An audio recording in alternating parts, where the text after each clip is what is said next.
Doctor ortho Ayurvedic oil and capsule, अब दर्द भी घुटने टेकेगा। लखनऊ में सीएम योगी ने की समीक्षा बैठक, महिला सुरक्षा, कानून व्यवस्था, कांवड़ यात्रा, बाढ़ की स्थिति, आगामी त्योहारों की तैयारियों, खाद की उपलब्धता की समीक्षा की। सीएम योगी ने अधिकारियों को पुख्ता व्यवस्था के दिए सख्त निर्देश दिए। यूपी में 10 से 15 अगस्त तक बीजेपी का हर घर तिरंगा अभियान, विधानसभा स्तर पर तिरंगा यात्रा आयोजित कर राष्ट्रीय एकता और देशभक्ति का संदेश जन जन तक पहुंचाना लक्ष्य। स्वतंत्रता सेनानियों के परिवारों से संपर्क कर उनके संघर्ष और बलिदान को किया जाएगा याद। साथ ही शहीद वीर सैनिकों के परिजनों को किया जाएगा सम्मानित। चेक बाउंस मामले में अभिनेता राजपाल यादव की बड़ी मुश्किलें, बैंक ने शाहजहांपुर में घर को नीलाम करने के लिए नोटिस चिपकाया। सेंट्रल बैंक ऑफ इंडिया का राजपाल यादव पर 16 करोड़ 61 लाख 64 हजार का कर्ज बकाया।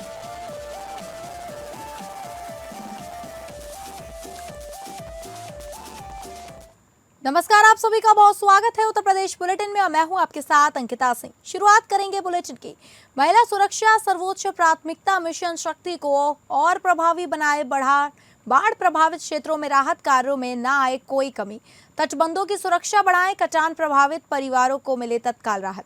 आपको बता दें कि मुख्यमंत्री योगी आदित्यनाथ ने वीडियो कॉन्फ्रेंसिंग के माध्यम से महिला सुरक्षा, कानून व्यवस्था, कांवड़ यात्रा, बाढ़ की स्थिति, आगामी पर्व एवं त्योहारों की तैयारियों, खाद की उपलब्धता तथा स्कूली वाहनों की सुरक्षा व्यवस्थाओं की समीक्षा की।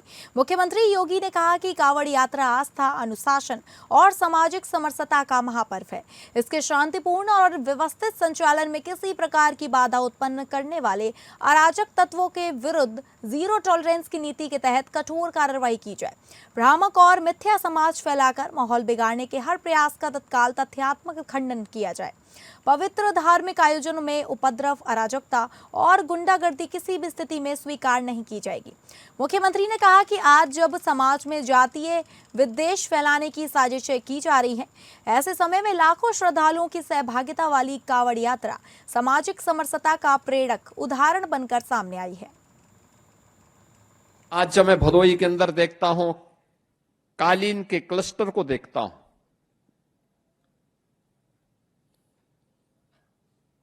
2017 के पहले ये मृत प्राय सा हो गया था। आज मुझे लगता है जब मैं वहां जाता हूं, देखता हूं, अब वो सैकड़ों करोड़ रुपए का एक्सपोर्ट कर रहे हैं कालीन दुनिया के बाजार में। और याद करना, जब देश की नई संसद बनी, आजादी के अमृत महोत्सव के अवसर पर बनी हुई भारत की नई संसद में जब कालीन की बात हुई तो कहीं विदेश से नहीं मंगाया। मोदी जी ने कहा नहीं, भदोही की कालीन लगनी चाहिए। भदोही की कालीन लगी थी। देश की संसद में अलग अलग जगहों पर उत्तर प्रदेश के हस्तशिल्पी और कारीगरों के सम्मान झलकते हुए दिखाई देते हैं। आप पार्लियामेंट के अंदर जाकर के देख सकते हैं, वो आपको दिखाई देगा। हमारा कारीगर, हमारा हस्तशिल्पी जो परिश्रम करेगा, हम जब स्वदेशी उत्पादों को बढ़ावा देंगे, उसको प्रोत्साहित करेंगे, तो भारत का पैसा भारत में ही लगेगा। तो हमारे हस्तशिल्पी के चेहरे पर खुशहाली आएगी, उसके चेहरे पर समृद्धि, उसके जीवन में समृद्धि आएगी। यह समृद्धि एक व्यक्ति का नहीं बल्कि पूरे देश की समृद्धि का कारण बनेगा।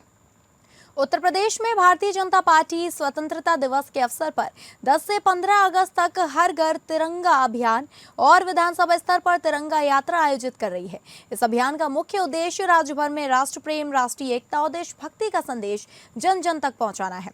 पार्टी के प्रदेश अध्यक्ष पंकज चौधरी और प्रदेश महामंत्री संगठन धर्मपाल सिंह ने अभियान को सफल बनाने के लिए विशेष टोली का गठन किया है। कार्यक्रम को सफल बनाने के लिए संगठन ने तैयारियां तेज कर दी हैं। 10 से 15 अगस्त तक जगह जगह तिरंगा यात्रा निकाली जाएगी। इससे पूरे प्रदेश में देशभक्ति का माहौल बनेगा। अभियान को बूथ स्तर तक ले जाया जाएगा और कार्यकर्ता घर घर जाकर लोगों को तिरंगा लगाने के लिए प्रेरित करेंगे और राष्ट्रभक्ति का संदेश देंगे। हर घर तिरंगा अभियान के दौरान पार्टी स्वतंत्रता सेनानियों के परिवारों से संपर्क करेगी। उनके संघर्ष और बलिदान को याद किया जाएगा। इसके साथ ही शहीद वीर सैनिकों के परिजनों को सम्मानित भी किया जाएगा। भाजपा का मानना है कि नई पीढ़ी को देश के वीरों के बारे में जानना जरूरी है। पिछले वर्षों की तरह इस बार भी आम जनता, व्यापारी और सरकारी संस्थानों से अपील की जाएगी कि वे अपने घर, दुकान और कार्यालयों पर तिरंगा लगाएं। स्कूल, कॉलेज और सामाजिक संगठनों को भी इस अभियान से जोड़ा जाएगा। तिरंगा फहराते हुए सेल्फी नमो ऐप, सरल पोर्टल और सोशल मीडिया पर डाली जाएगी। सीएम योगी ने भी इस साल 5 करोड़ घरों तक तिरंगा पहुंचाने का लक्ष्य निर्धारित करते हुए सभी वर्गों की व्यापक भागीदारी सुनिश्चित करने के निर्देश दिए हैं। 9 अगस्त को काकोरी ट्रेन एक्शन दिवस पर विशेष कार्यक्रम का आयोजन होगा।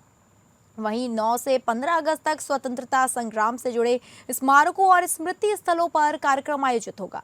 14 अगस्त को विभाजन विभीषिका स्मृति दिवस पर विभिन्न कार्यक्रम आयोजित होंगे। विभाजन पीड़ित शरणार्थी परिवारों के साथ कैंडल मार्च होगा। इसके अलावा 14 और 15 अगस्त को प्रदेश के सभी सिनेमाघरों में राष्ट्रगीत और राष्ट्रगान का अनिवार्य प्रसारण होगा। 15 अगस्त को पूरे प्रदेश में स्वतंत्रता दिवस समारोह का भव्य आयोजन होगा। 2022 से प्रधानमंत्री जी ने इस अभियान को लिया कि जो हमारे अमर शहीद है, जो हमारे स्वतंत्रता सेनानी थे, हमारे देश को आजाद में इसी तिरंगा को लेकर भेजे हुए और हर घर तिरंगा का योजना उन्होंने बनाया। और जब आजादी की 75वां साल था उस समय से जो हमारा इंडिया एक्ट था उसको परिवर्तित किया गया, तो पहले तिरंगा हर घर पे नहीं लग सकता था, उसको शिथिल करके उसको सम्मान पूर्वक सभी घर पे लिए नया कानून भी लेकर के हम आए। उसके तहत आज पूरे देश में आप देखें तो लगातार हर साल हम लोग इसको 13 अगस्त से लेकर 15 अगस्त तक बनाते हैं, हर घर पे तिरंगा फहराते हैं। ऐसे कहीं ना कहीं देश की एकता अखंडता बनती है, समाज को सभी एक साथ जोड़ने में मदद। विभाजन की विभीषिका को भी हम लोग याद करते हैं। विभाजन की विभीषिका को हम लोग किस तरीके से याद करते हैं, वो दिन कैसा था? विभाजन की विभीषिका बहुत ही हम लोग के लिए कष्टदायक जब दिन को याद किया जाता है तो कहीं ना कहीं बहुत कष्ट होता है। किस प्रकार से देश का बंटवारा हुआ, कितने लोगों को जान गंवानी पड़ी, इसलिए विभीषिका दिवस को भी कहीं ना कहीं हम याद करने का।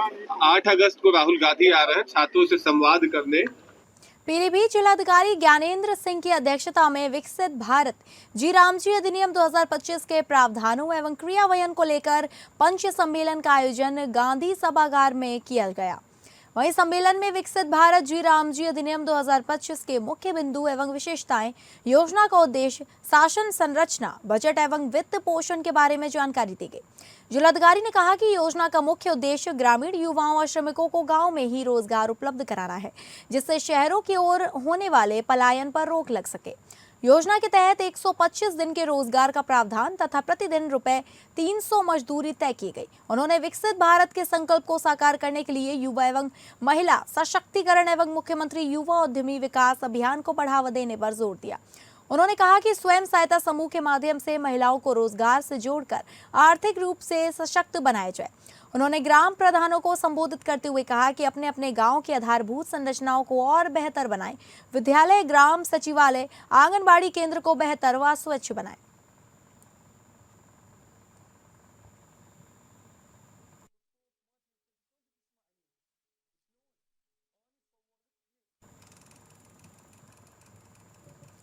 चेक बाउंस मामले में फिल्म अभिनेता राजपाल यादव की मुश्किलें एक बार फिर बढ़ गई हैं। शाहजहांपुर में सेंट्रल बैंक इंडिया मुंबई ने उनकी संपत्ति को नीलाम करने के लिए नोटिस चिपका किया है। Central bank of India Mumbai का राजपाल यादव पर 16 करोड़ 61,64,000 का कर्ज बकाया है। राजपाल यादव ने यह लोन फिल्म अता पता लापता के लिए लिया था। कर्ज न चुकाने पर central bank of India Mumbai की शाखा के द्वारा बड़ी कार्रवाई की गई। शाहजहांपुर में बंडा स्थित एक संपत्ति यादव भवन की कीमत 3 करोड़ 19,26,000 रुपए बताई गई है। नीलामी में शामिल होने के लिए 31 लाख रुपए बयाना 7 सितंबर तक जमा कराना होगा, जिसकी नीलामी 9 सितंबर 2026 को ऑनलाइन नीलामी के जरिए की जाएगी।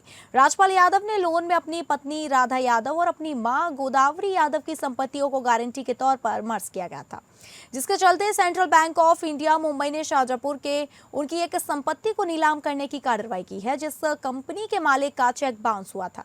वह भी शाहजहांपुर के रहने वाले हैं। फिलहाल राजपाल यादव की मुश्किलें एक बार फिर से बढ़ गई हैं। बैंक द्वारा उनके घर पर नीलामी का नोटिस चिपका दिया गया है।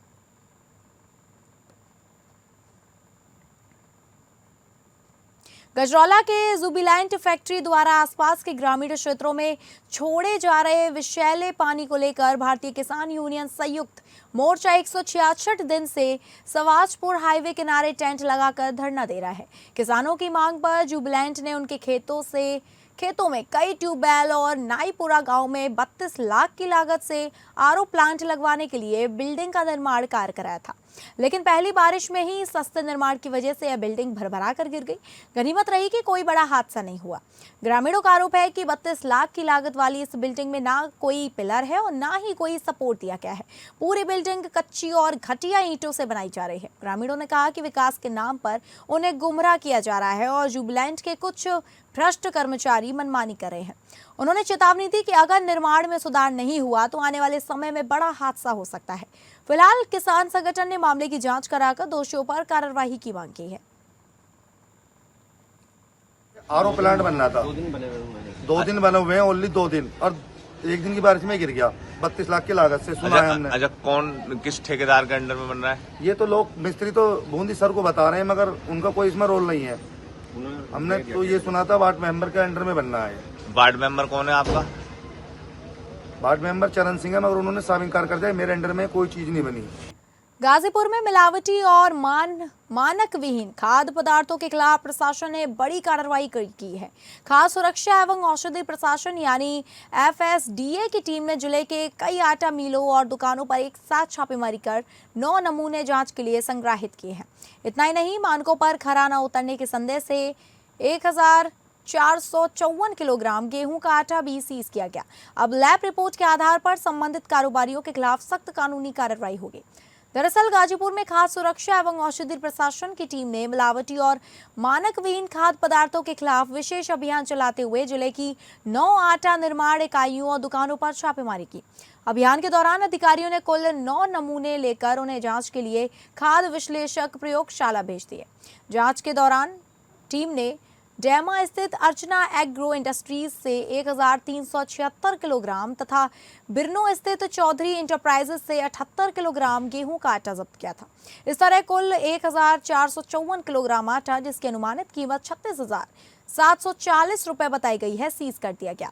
वहीं FSDA अधिकारी के अनुसार सभी नमूनों की वैज्ञानिक जांच कराई जाएगी। यदि जांच रिपोर्ट में आटा मानक विहीन या मिलावटी पाया जाता है तो संबंधित प्रतिष्ठानों के खिलाफ खाद्य सुरक्षा एवं मानक अधिनियम 2006 के तहत सख्त कानूनी कार्रवाई की जाएगी। प्रशासन का कहना है कि जनपद में खाद्य पदार्थों की गुणवत्ता से कोई समझौता नहीं किया जाएगा और मिलावट करने वालों के खिलाफ आगे भी इसी तरह अभियान लगातार जारी रहेगा।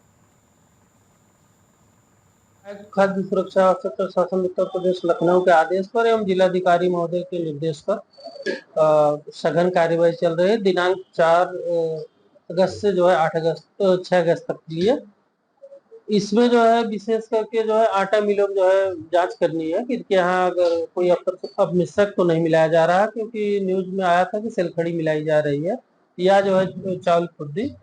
तो इस तरह कोई प्रकरण जो है जनपद में नहीं आया है। फिलहाल जो है आज 3 नमूने भरे गए हैं, 2 नमूना आटा का है और 1 मायोनीज का।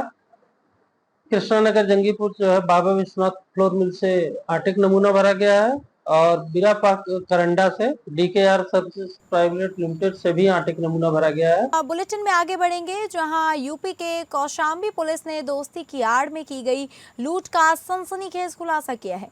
विदेश से कमाकर लौटे युवक का मोबाइल उसके ही दोस्त ने अपने 2 साथियों के साथ मिलकर लूट लिया था।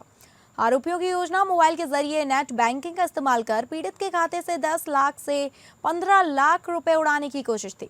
हालांकि पुलिस ने समय रहते तीनों आरोपियों को गिरफ्तार कर उनके मंसूबों पर पानी फेर दिया। मामला मंजनपुर थाना क्षेत्र के मगरोहनी गांव का है। एसपी ने प्रेस वार्ता में बताया कि विदेश से लौटे बलराम का दोस्त जयप्रकाश सरोज उसके बैंक खाते में जमा रकम से वाकिफ था। इसी लालच में उसने अपने साथी रजनीश और लक्ष्मण के साथ मिलकर बलराम को मोबाइल लूट लिया। आरोपियों का मकसद मोबाइल के जरिए नेट बैंकिंग संचालित कर खाते से लाखों रुपए निकालना था।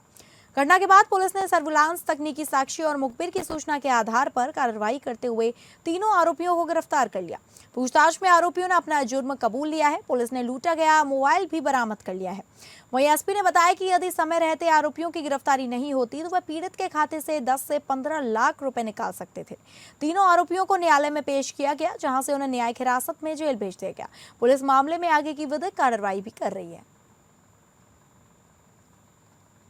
दिनांक 1 अगस्त को एक बलराम नामक व्यक्ति जो मगरोनी के रहने वाले हैं, इनके साथ एक मोबाइल छीनने की घटना हुई थी, जिसके संबंध में 2 अगस्त को इनके द्वारा थाने पर सूचना दी गई। इस सूचना पर थाना मंजनपुर पर सुसंगत धाराओं में अभियोग पंजीकृत करते हुए अभियुक्तगण की गिरफ्तारी तथा घटना के अनावरण के लिए 2 टीमों का गठन किया गया था। इसमें 3 अभियुक्त पुलिस द्वारा गिरफ्तार किए गए हैं। जब इनसे पूछताछ की गई तथा इनके कब्जे से जो छिनेती का मोबाइल है वो बरामद किया गया, तो इन्होंने बताया कि जो वादी है इसमें से एक व्यक्ति इनका जानने वाला था, जो जयप्रकाश नाम का अभियुक्त है। ये वादी को जानता था और उसको इस बात का अंदाजा था कि इसके पास अकाउंट में पैसा है, और जो अकाउंट में इसके पास पैसा है उस पैसे को लेने के लिए इसका मकसद था कि ये अपने अन्य साथियों के साथ मिलकर पहले इनका मोबाइल छीने और फिर उसकी जो सिम है उसका इस्तेमाल करते हुए अलग अलग डिजिटल पेमेंट्स के माध्यम से इस पैसे को निकालना इनका मेन मुख्य मकसद था। ने ऑपरेशन दहन अभियान के तहत 6 अगस्त 2026 को 34 एनडीपीएस मुकदमों में जब्त 26.323 किलोग्राम मादक पदार्थ नष्ट कराए। नष्ट किए गए सामान में 20.750 किलोग्राम गांजा, 2 किलो डोडा, 1.148 किलोग्राम स्मैक हेरोइन और अन्य 2.425 किलोग्राम शामिल है। इसकी अनुमानित कीमत 2,49,97,500 बताई गई है। बाराबंकी, अयोध्या, कैंट, प्रतापगढ़, हरदोई और लखीमपुर थानों से लाया गया यह माल उच्च अधिकारियों और डीडीसी कमेटी की मौजूदगी में नष्ट किया गया।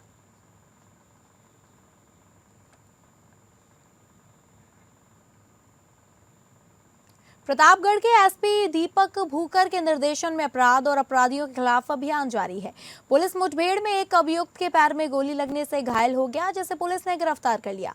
इसी मामले में एक अन्य आरोपी को पहले ही गिरफ्तार किया जा चुका है। घायल अभियुक्त को उपचार के लिए जिला अस्पताल प्रतापगढ़ भेजा गया।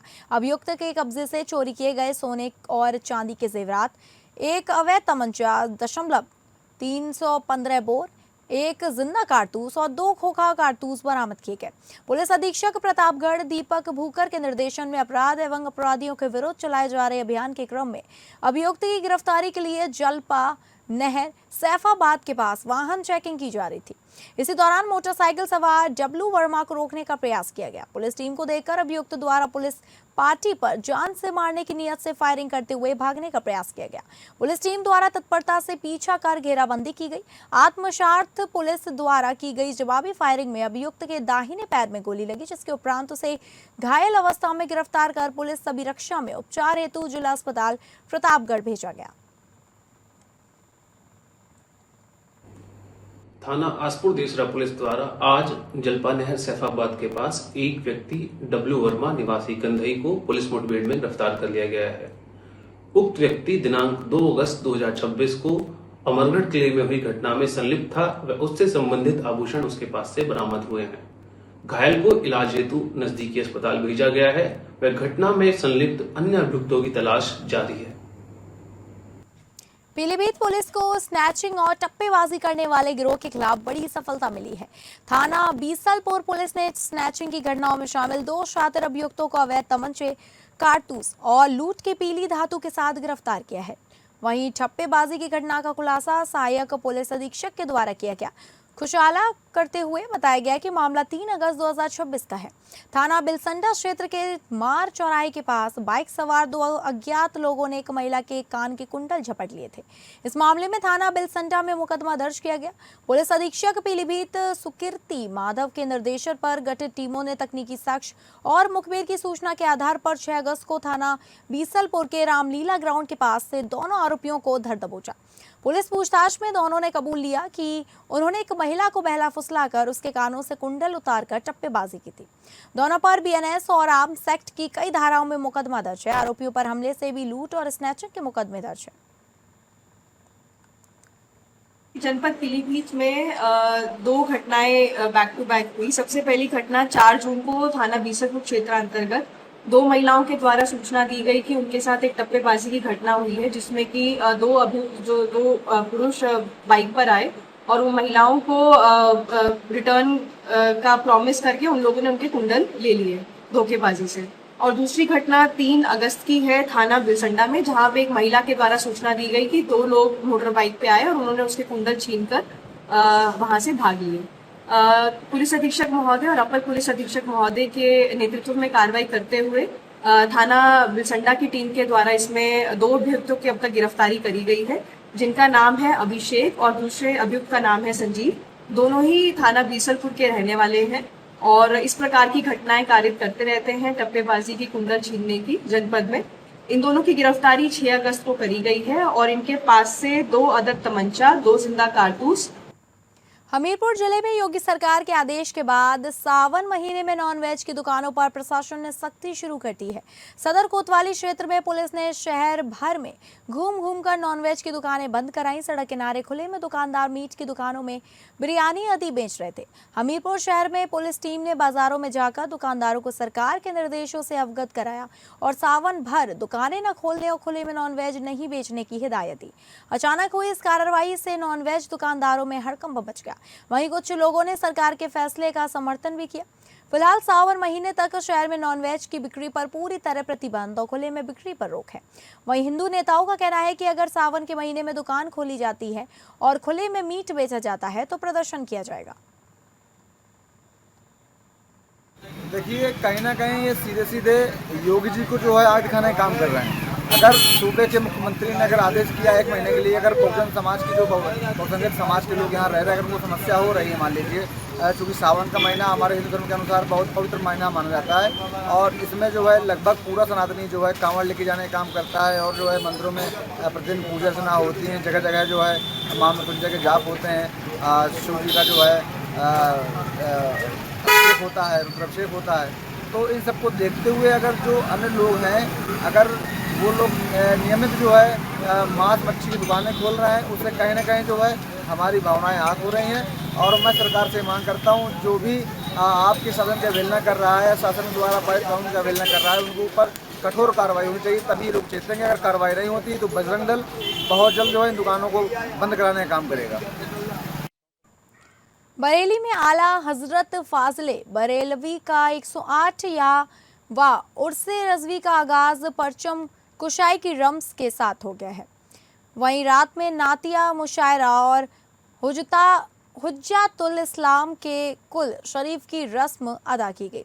उर्स की सभी रस्में दरगाह प्रमुख हजरत मौलाना सुभान रजा खान की सरपस्त्री और सज्जादानशीन मुफ्ती असहन रजा कादरी की सदारत और सैयद हासिफ मियाँ की देखरेख में दरगाह परिसर और इस्लामिया मैदान में अदा की जा रही है। देश विदेश के कोने कोने से जायरीन दरगाह पहुंच रहे हैं। 108वें उर्स ए रज़वी के मौके पर तिलियापुर से 108 मीटर लंबी चादर और अटा का स्थान सैर 108 टोकरी फूल दरगाह पर पेश किया गया।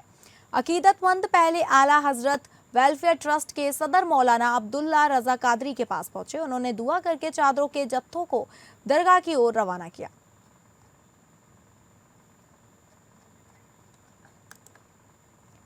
तो फिलहाल उत्तर प्रदेश बुलेटिन में बस इतना ही। नमस्कार।